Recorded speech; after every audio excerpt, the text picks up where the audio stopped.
How the GOP became the party of hate and fear. Part 1 of How We Got Here.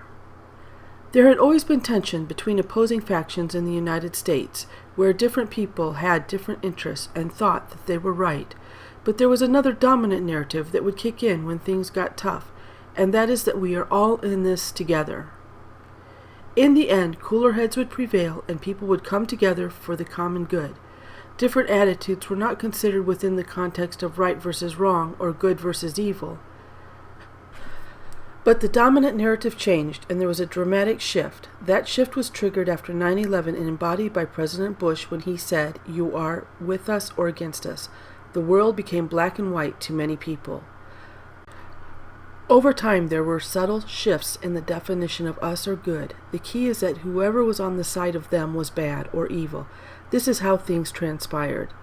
With us, good; against us, bad or evil. Non-terrorists were good; terrorists were bad. Then Americans were good; non-Americans were bad. Republicans were good; Democrats were bad. And then finally, true patriots were good; rhinos were bad. The key here is that as this thinking goes, anyone who is against us, true patriots, is evil.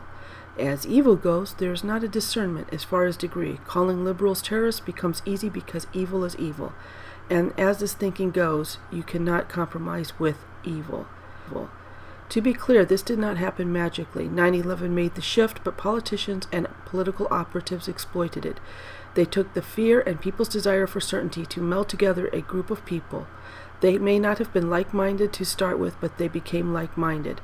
That is the power of this type of thinking.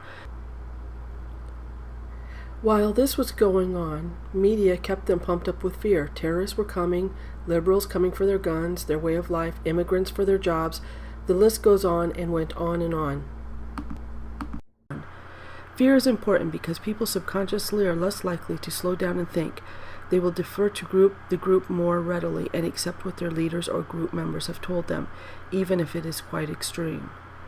This is very powerful in politics. When you have this kind of thinking and this kind of power over the minds of a group of people, you can do a lot. Fear is a powerful motivator. They will show up and they will do what you want them to do because they think you are them. As good as it is for those seeking power, however, it is bad for our country, and they have put their quest for power and greed ahead of the country, and that is why we are where we are.